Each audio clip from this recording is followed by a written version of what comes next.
Hello everyone, a very good morning to all of you. So today we are going to start with a mock test of CDP PSCET का. ठीक है जी. तो अभी mock test start करेंगे क्योंकि हमने जो प्रीवियस ईयर क्वेश्चंस पेपर हैं वो हम रिवाइज कर चुके हैं. अब हम आते हैं मॉक टेस्ट पे. ठीक है जी. डेली के डेली आपको 10 से 15 क्वेश्चंस मिलेंगे हर एक सब्जेक्ट के. बहुत ज़्यादा इम्पॉर्टेंट भी है, ये मॉक टेस्ट लगाना बहुत ज़रूरी है. तो साइड बाय साइड आपने वीडियो को, जैसे कि आपने क्वेश्चन पढ़ा, ऑप्शंस देखे, वीडियो को 2 मिनट पॉज करके स्टॉप करके देख लीजिएगा कि कौन सा ऑप्शन सही है और फिर मैं आपको एक्सप्लेन करूँगी with the answer. So let's start with the first question. The term intra individual difference means. ठीक है जी. ऑप्शंस देख लीजिए पहले. Differences among the various traits in a given individual. Difference in the given traits between two or more individuals. Difference in a given traits in a given individual associated with the passage of time.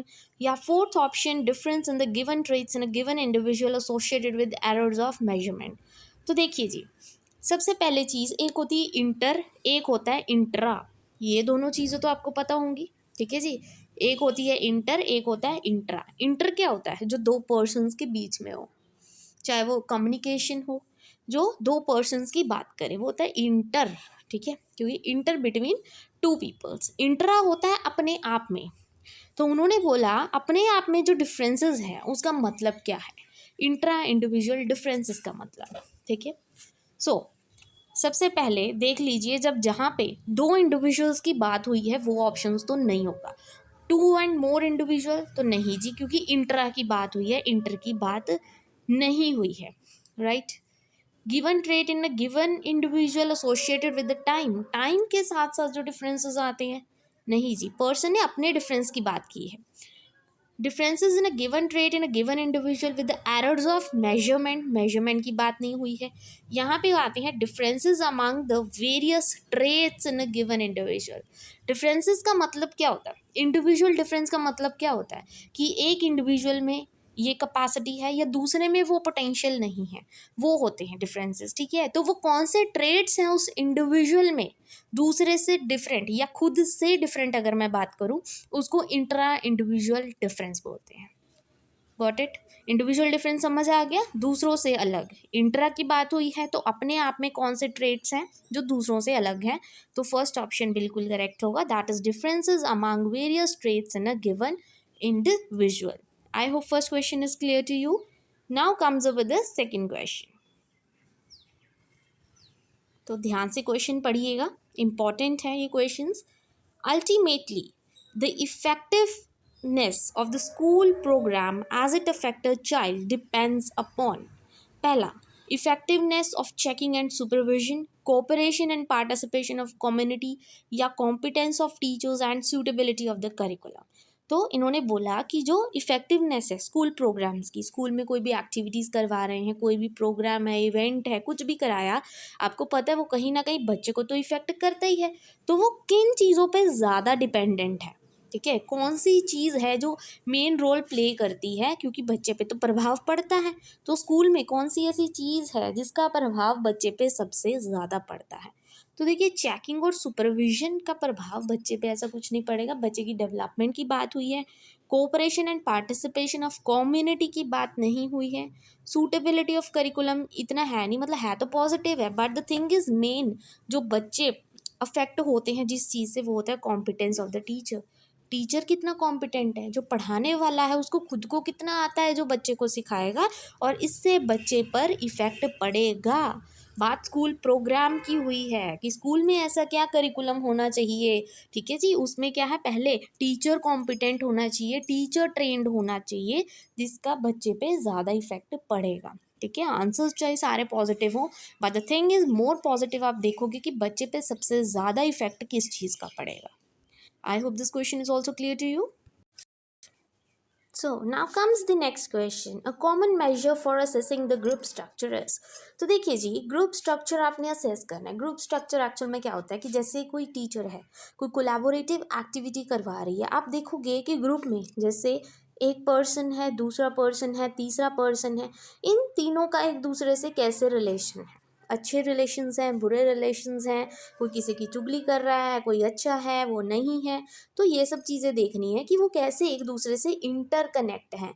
तो इस process को हम क्या बोलेंगे, ठीक है जी, कि कैसे एक इंडिविजुअल दूसरे से रिलेटेड है, ठीक है जी, कैसे वो कोलैबोरेट कर रहे हैं। तो ये सब चीज़ें हम क्या देखेंगे, किसकी हेल्प से देखेंगे, सोशियोग्राम, सोशियोड्रामा, ग्रुप रेटिंग स्केल या observation of the group in the natural settings. तो देखिए जी, इसका सिंपल सा आंसर है, क्योंकि ये पूरे का पूरा एक टॉपिक है आपका बीएड में, जिसको हम बोलते हैं सोशियोग्राम, जिससे आप एक स्ट्रक्चर को नाप सकते हैं कि ग्रुप में जो हर एक इंडिविजुअल है उसकी क्या प्लेस है उस ग्रुप में, ठीक है, कहाँ पे वो स्टैंड करता है, उसका कैसा दूसरे पर्सन के साथ रिलेशन है।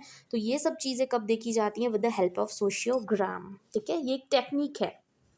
Next question, who did the extensive research on a gifted child. Gifted child पे किसने रिसर्च की थी। तो देखिए जी, जो गिफ्टेड चाइल्ड की बात आती है वो इंटेलिजेंस से रिलेटेड होती है। कई बार क्या होता है, कुछ क्वेश्चंस जैसे कि आप देखिए सैम्यूल ए क्लर्क, गैलेगर, इनके बारे में तो आपने कभी सुना ही नहीं, तो ये तो बिल्कुल काटा ही लगा दो, ठीक है। बट ज़्यादा फोकस किस चीज़ पे करो, गिफ्टेड चाइल्ड पे। गिफ्टेड चाइल्ड इंटेलिजेंस से रिलेटेड है, इंटेलिजेंट होगा तो बच्चा गिफ्टेड चाइल्ड होगा। और इंटेलिजेंस टेस्ट किसने दिया था जी, लुइस टर्मन ने दिया था। इन्होंने ना आईक्यू का कंसेप्ट दिया था, अगर आपको याद हो। मोंटीसैरी ने तो देखिए किंडरगार्टन की बात की थी, ठीक है जी, कि बच्चा प्ले वे मैथड से जल्दी सीखता है।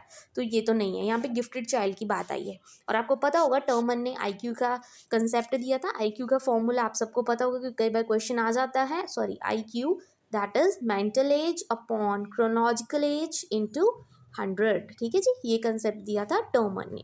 आई होप दिस इज क्लियर।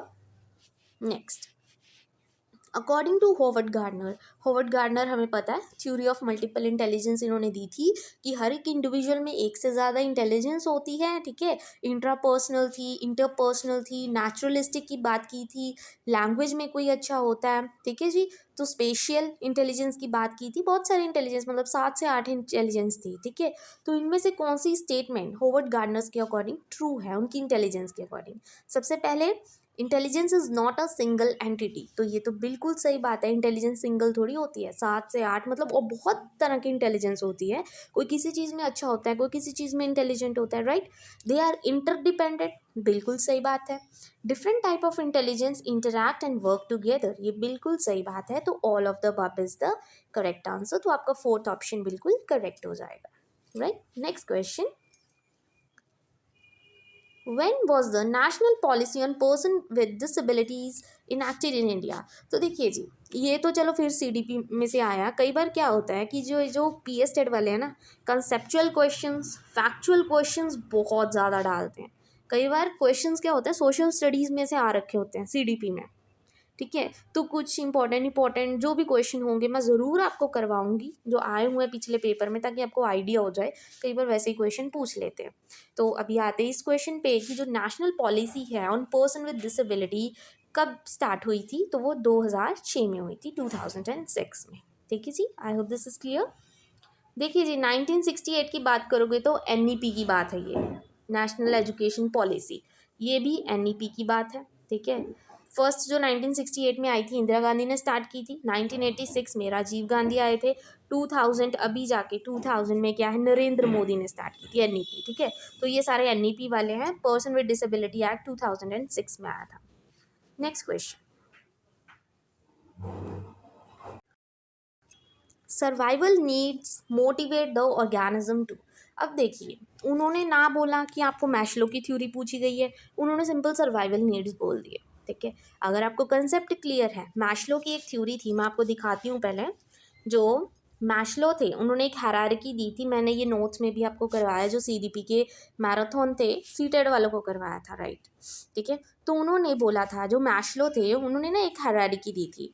उन्होंने बोला कि सबसे पहले फिजियोलॉजिकल नीड्स जो हैं हमारे, वो कंप्लीट होने चाहिए। मतलब सर्वाइवल नीड्स, हम कैसे सर्वाइव करते हैं, रोटी कपड़ा मकान, ये सब चीज़ें सबसे पहले ज़रूरी होती है एक पर्सन के लिए, ठीक है।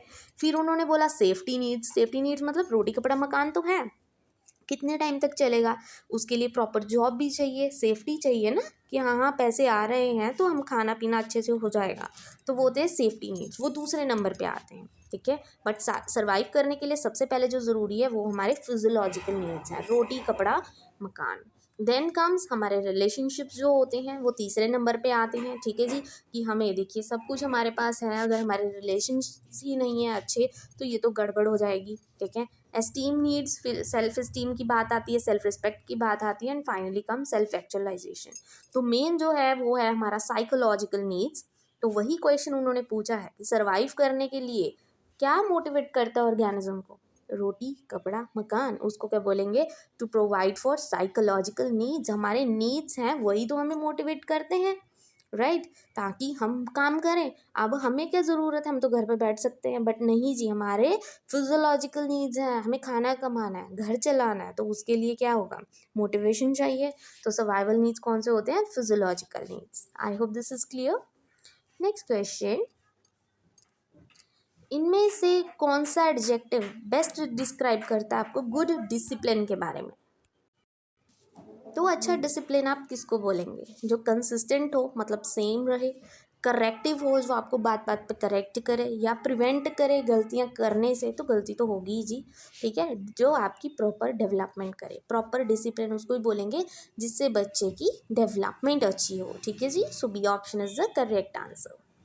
नेक्स्ट क्वेश्चन, इनमें से कौन सा ऑथर है mind in the society.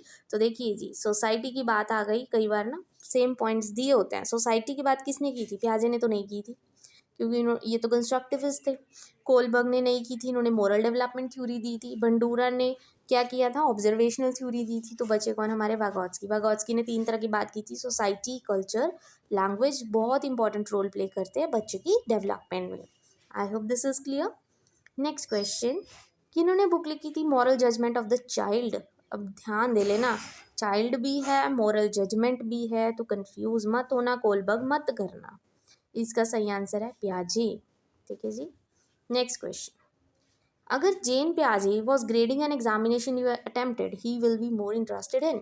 For example, इन्होंने बोला कि अगर जैसे आप PS टेट का पेपर दे रहे हो तो वहाँ पे जेन पियाजे आके बैठ जाए और वो आपका पेपर चेक करे, तो सबसे ज़्यादा वो किस चीज़ पे फोकस करेंगे, whether you have written your answers correctly, क्या आपने वो आंसर्स सही लिखे हैं, तो इस चीज़ पे इतना फोकस नहीं करेंगे।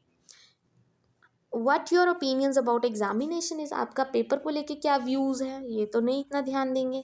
वेदर यू स्टडीड वेल, आप कैसे मर्जी स्टडी करो, उनको क्या फ़र्क पड़ता है, वो तो ये ध्यान देंगे कि आपने आंसर लिखा कैसे है, आप वो आंसर्स, क्रिएटिव आंसर्स हैं, वो लेके कहाँ से आए हो आप, ठीक है, अगर उसकी बात हो।